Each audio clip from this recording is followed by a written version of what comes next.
வார்கொண்ட வனமுலையாள் சருக்கம் களரிற்றறிவார் நாயனார் புராணம். 40வது திருப்பாடல். அளவில் பெருமை அகிலயோனிகளும் களரிற்று அறிந்து அவற்றின் உளம் மன்னிய மெய்யுறு துயரம் ஒன்றும் ஒழியாவகை அகற்றி களவு கொலைகள் முதலான கடிந்து களரிற்றறிவார்தாம் வளவர் பெருமானுடன் செழியர் மகிழும் கலப்பில் மகிழும் நாள் என்பது திருப்பாடல். களரிற்றறிவார் நாயனார் நம் சேரமான் பெருமாள் நாயனார். அவர் தம்முடைய அரசாட்சியின் கீழ் இருக்கின்ற அத்துணை உயிர்களின் உள்ளத்திலே எழுகின்ற துன்பங்களெல்லாம் எல்லாவற்றையும் நீக்கி அரசாட்சி புரிந்து வருபவர். அளவில்லாத பெருமையுடைய எல்லா யோனிகளில் வந்த உயிர்களும் சொல்வனவற்றையெல்லாம் அறிந்து அவற்றின் துன்பங்களை நீக்குபவர் சேரமான் பெருமாள் நாயனார். இது அரசாட்சியினை ஏற்றருளும் பொழுது இறைவரிடம் வேண்டி பெற்ற வரம். எல்லா உயிர்களும் பேசும் பேச்சுக்களையெல்லாம் கேட்கும் திறன், உணர்ந்து கொள்ளும் திறன் தமக்கு வேண்டும் என்று இறைவனாரிடம் வேண்டி பெற்ற வரம் இது. அதனால்தான் நம் நாயனாருக்கு களரிற்று அறிவார் நாயனார் என்று திருநாமம் வந்தது என்பதனை நாம் பார்த்தோம். எனவே தனது செங்கோலின் கீழே வாழும் எல்லா உயிர்களின் துன்பங்களையும் அறிந்து போக்குவதற்காகவே இவர் இதனை வேண்டி பெற்றார். அதோடு அஃறிணை உயிர்கள் மட்டுமல்லாமல் தம்முடைய அரசாட்சியின் கீழே இருக்கின்ற மக்களும் நன்கு வாழும்படி காவல் காத்து வருபவர். களவு கொலைகள் முதலானவற்றையெல்லாம் நீக்கி மக்களை பாதுகாத்து வருபவர். தமிழ் மூவேந்தர்களுள் மற்றைய சோழ பாண்டிய மன்னர்களுடன் பகைமையின்றி நட்போடு வாழ்ந்து அரசாட்சி செலுத்தி வருபவர். 41வது திருப்பாடல். வான கங்கை நதி பொதிந்த மல்கு சடையார் வழிபாட்டு தூ நற்சிறப்பின் அர்ச்சனையாம் தொண்டு புரிவார் தமக்கு ஒரு நாள் தேன் நக்கலர்ந்த கொன்றையினார் ஆடல் சிலம்பின் ஒலி முன்போல் மான பூசை முடிவின்கண் கேளாது ஒழிய மதிமயங்கி என்று திருப்பாடல் அமைகின்றது. சேரமான் பெருமாள் நாயனார் இறைவரது வழிபாடாகிய தூய நல்ல சிறந்த அர்ச்சனையாகிய சிவபூஜை திருத்தொண்டு செய்து வருபவர். நாம் ஏற்கனவே பார்த்தோம், சேரமான் பெருமாள் நாயனார் செய்யும் சிவபூஜையிலே கூத்தப்பெருமான் தன்னுடைய சிலம்பொலியை கேட்கச் செய்வார். ஒலிக்கச் செய்து சேரமான் பெருமாள் நாயனாருக்கு அதனை கேட்கச் செய்வார் என்று பார்த்தோம். அப்படி இருக்கும் வேளையிலே ஒரு நாள் சேரமான் பெருமாள் நாயனார் செய்கின்ற அந்த பூஜையிலே இறைவரது ஆடலின் சிலம்பொலி என்பது பூஜையின் முடிவில் கேட்காமல் இருந்தது. இறைவர் அனுதினமும் பூஜையின் முடிவிலே அந்த சிலம்பொலியினை ஒலிக்கச் செய்வது என்பது தாம் அந்த பூஜையினை ஏற்று அருள் செய்வதற்கு உரிய அடையாளம். ஆனால் இந்த ஒரு நாள் இறைவனாரது சிலம்பொலி கேட்கப்படவில்லை. எனவே இறைவரது திருவருள் பெறவில்லை என்றால் அதற்கு தன்மேல் உள்ள குறைபாடுதான் காரணம் என்று எண்ணி திருந்த நினைப்பது பெரியோர்களது தன்மை. அதையேதான் சேரமான் பெருமாள் நாயனாரும் எண்ணுகின்றார். 42வது திருப்பாடல். பூசை கடிது முடித்து அடியேன் என்னோ பிழைத்தது என பொறுமி ஆசை உடம்பால் மற்ற இனி வேறு அடையும் இன்பம் யாது என்று தேசின் விளங்கும் உடைவாளை உருவி திரு மார்பினில் நாட்ட ஈசர் விரைந்து திருச்சிலம்பின் ஓசை மிகவும் இசைப்பித்தார். சிலம்பின் ஓசை கேட்காததை அறிந்து வருந்தி பூஜையினை மிக விரைவாக முடிக்கின்றார் சேரமான் பெருமாள் நாயனார். பூஜையின் முடிவில் சிலம்போசையை பெருமான் அருளுவார். இப்பொழுது சொல்லப்படுகின்ற பூஜை முடிவு அது என்பது சிவபெருமானுக்கு உரிய வழிபாட்டு அங்கங்களில் இருக்கின்ற முடிவு. அதனுடைய முடிவிலே இந்த சிலம்பொலியை ஒலிப்பிக்கச் செய்வார். அதன் பின்னர் இறைவனாரது பூஜையின் முடிவிற்கு பின்னர் சிவாகம விதிப்படி செய்ய நின்ற பூஜை சண்டேஸ்வர பூஜை மற்றும் பூஜை ஒடுக்கம் இவைகளும் பூஜையின் அங்கங்கள். எனவே இவற்றையும் நிறைவு செய்கின்றார் மிக விரைவாக. பூஜையில் பிழைப்பட்டது. எனவேதான் இறைவர் அதன் அடையாளமாக திருச்சிலம்பின் ஒலியை அருளாது இருந்தார். பூஜையில் என்னால் நேர்ந்த பிழை என்னவோ என்று வருந்தி பொறுமி அழுகின்றார், துதிக்கின்றார். இனி நான் தாங்கும் இந்த உடம்பினால் என்ன பயன், என்ன இன்பம் அடைவது என்று முடிவு செய்கின்றார் சேரமான் பெருமாள் நாயனார். ஆசைப்பட்டு தாங்கித் திரியும் இந்த உடம்பு, இந்த உடம்பால் செய்யும் பூஜையினால் அருள் பெறாத இந்த நிலையில் இந்த உடம்பைக் கொண்டு மேலும் வாழ வேண்டுமா? சிவபெருமானை பூஜித்து அவன் அருள் பெறும் தூய இன்பம் பெறும், அதற்காகத்தானே இந்த உடம்பு.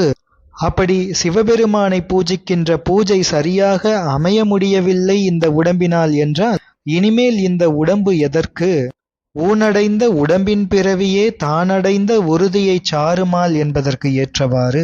எனவே சேரமான் பெருமாள் நாயனார் இறைவருக்கு ஏற்கும் பூஜை செய்ய பெறாத இந்த வீண் உடம்பு, இதனை சிதைத்து ஒழிப்பதுதான் இனி செய்ய வேண்டிய செயல் என்று துணிந்து தன்னுடைய உடைவாளை உருவி தமது திரு மார்பினிலே நாட்ட இறைவர் மிக விரைவாக தன்னுடைய திருச்சிலம்பின் ஓசையினை மிக அதிகமாக இசைப்பித்து அருளினார். வழக்கமாக கேட்கச் செய்யும் ஒலியினை விட மிக அதிகமாக இசைப்பித்து அருளினார் இறைவனார். அதனை கேட்டு நாயனார் அவருக்கு வந்த நிலைமை அது 43வது திருப்பாடல். ஆடல் சிலம்பின் ஒலி கேளா உடைவாள் அகற்றி அங்கை மலர் கூட தலைமேல் குவித்து அருளிக்கொண்டு விழுந்து தொழுது எழுந்து நீட பரவி முழுகின்றார். நெடுமால் பிரமன் அருமறை முன் தேடற்கு அறியாய் திருவருள் முன் செய்யாது ஒழிந்தது என்றார். திருக்கூத்தின் சிலம்பொலியினை கேட்டு தான் தாங்கியிருந்த அந்த உடைவாளை அப்படியே போட்டுவிட்டு தன்னுடைய அழகிய கை மலர்களை தலைமேல் கூப்பி அருளிக்கொண்டு நிலமுற விழுந்து தொழுது எழுந்து பெருமானை துதித்துச் சொல்கின்றார்.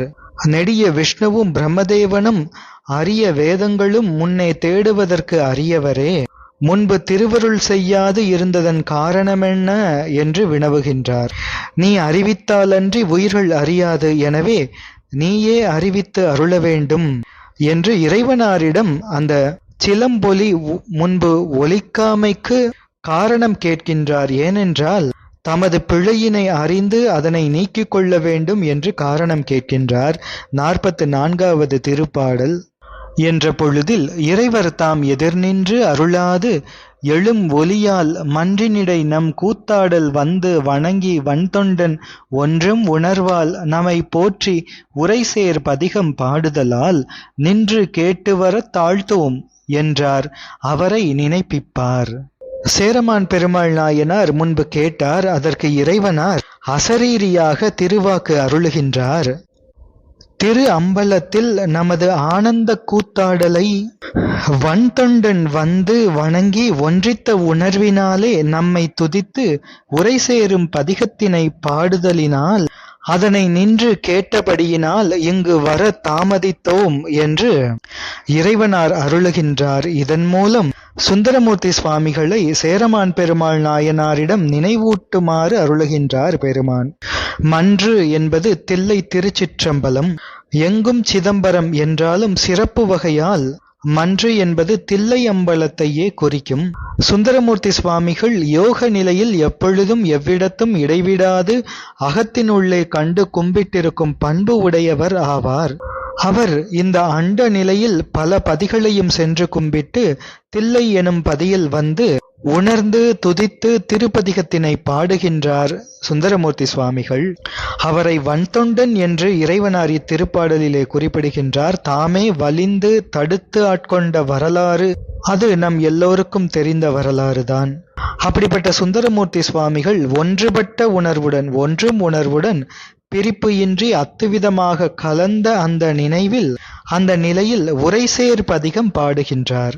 உரை உணர்வு இறந்த சிவானுபவத்தில் மருவி நிற்கும் நிலையிலிருந்து பிரிந்து அந்த சிவானுபவத்தையே சொல்லால் உரைக்கும் நிலையில் நின்று பாடுகின்றார் சுந்தரமூர்த்தி சுவாமிகள். இவ்வாறு இறைவனாரால் குறிப்பிடப்படும் சுந்தரமூர்த்தி சுவாமிகள் பாடுகின்ற இந்த திருப்பதிகம் என்பது அந்த பாடிய தருணம் என்பது சுந்தரமூர்த்தி சுவாமிகள் திருப்பேரூரை வழிபட்டு 2வது முறை திருத்தில்லையினை சேர்ந்து பேரூர் பெருமானை புலியூர் சிற்றம்பலத்தே பெற்றாமன்றே என்று பேரூரில் கண்ட நிலை, அதனை சிறப்பித்து பாடியருளிய மடித்தாடும் என்று தொடங்குகின்ற திருப்பதிகம் அதனை நாம் ஏயர்கோன் கலிக்காம நாயனார் புராணத்திலே அந்த திருவரலாற்றை எல்லாம் சிந்தித்தோம். எனவே அந்த நிலையில் அந்த திருப்பதிகத்தை பாடுகின்ற பொழுது சுந்தரமூர்த்தி சுவாமிகள் பாட அந்த திருப்பதிகத்தின் உள்ளே நின்று அதனை கேட்டு அதன் பொருளாகவே அதனுள் நிலைத்து விளங்குகின்றார் பெருமான். எனவே இங்கு வர தாமதமாகிவிட்டது என்று இறைவனார் அருளுகின்றார். இவ்வாறு இறைவனார் அருளுவதற்கு காரணம், இவ்வாறு காரணம் கூறுகின்றார். அது சேரமான் பெருமாள் நாயனாருக்கு சுந்தரமூர்த்தி சுவாமிகளை பற்றி அறிவுறுத்தி நினைப்பிக்கும் திருவுள்ள அருட்குறிப்பே ஆகும். இறைவனார் எங்கும் நிறைந்து எல்லாம் ஒருங்கே செய்ய வல்லவர் என்றாலும் இவ்வாறு அங்கு தில்லையில் திருப்பதிகம் கேட்டதனால் இங்கு வர தாமதம் என்று இறைவனார் நிகழ்த்திய இந்த திருவருள் அற்புதம் என்பது சேரமான் பெருமாள் நாயனாரது திருவுள்ளத்தில் சுந்தரமூர்த்தி சுவாமிகளை நினைப்பிப்பதற்காக என்று தெய்வ சேக்கிழார் பெருமான் அழகாக நமக்கு காட்டுகின்றார். இங்கே 45வது திருப்பாடல், என்னே அடியார்க்கு இவர் அருளும் கருணை இருந்தவாறு என்று பொன்னேர் சடையார் திரு நடம்சை புலியூர் பொன்னம்பலம் இறைஞ்சி தன்னேர் இல்லா வன்தொண்டர் தமையும் காண்பன் என விரும்பி நன்னீர் நாட்டுச் செல நயந்தார் நாமச்சேரர் கோமானார் என்று இந்த திருப்பாடல். இவ்விறைவர் அடியார்களுக்கு அருள் செய்யும் கருணை திறம்தான் என்னே என்னே என்று அதிசயிக்கின்றார் சேரமான் பெருமாள் நாயனார். பொன் போன்ற சடையினை உடைய கூத்தனார் திருநடம் செய்கின்ற பெரும்பற்ற புலியூர் என்ற சிதம்பரம் அங்கே சென்று பொன்னம்பலத்தினை வணங்கி தமக்கு எவரும் ஒப்பில்லாதவராகிய வன்தொண்டரையும் கண்டு வணங்குவேன் என்று விருப்பம் கொள்கின்றார் சேரமான் பெருமாள் நாயனார். பெரும்பற்ற புலியூர் என்பது சிதம்பரம். அந்த புலியூரின் கண் உள்ள பொன் மன்றம் அது பொன்னம்பலம். அங்கே இறைவனாரது ஆனந்த கூத்தாடலை வணங்கி நம்பிகள் பாடியதனை கேட்டருளி இறைவர் இங்கு வர தாழ்த்தோம் என்று அருளினார். எனவே அந்த பொன்னம்பலத்தை சென்று காண்பதற்கு தாமும் விரும்பினார் சேரமான் பெருமாள் நாயனார். நாயனார் கொடுங்கோளூரில் இருந்தவாறே சிதம்பரத்திற்கு நேரே செல்லாமல் யோக நிலையில் வழிபாட்டின் முடிவில் திருச்சிலம்பொலி நாள்தோறும் கேட்டு வந்தார் என்றாலும் அப்பெருமானே நாள்தோறும் சிலம்பொலி கேட்பித்தார். ஆதலானும் இப்பொழுது இவ்வருள் பெருமையினை ஒட்டி பெருமானை கண்டு வணங்க வேண்டும் என்று விரும்பினார். அப்படி அருட்கூத்தரது பொன்னம்பலத்தினை கண்டு வணங்குவதோடு மட்டுமன்றி சுந்தரமூர்த்தி சுவாமிகளையும் காண வேண்டும் என்று விரும்பினார் சேரமான் பெருமாள் நாயனார். சுந்தரமூர்த்தி சுவாமிகள் தன்னேரில்லா வன்தொண்டர் என்று இந்த திருப்பாடலிலே போற்றப்படுகின்றார். தன்னேரில்லா என்றால் தமக்கு ஒப்பில்லாத என்று பொருள். தனக்கு உவமையில்லாதான் என்று திருக்குறள் கூறுகின்றது.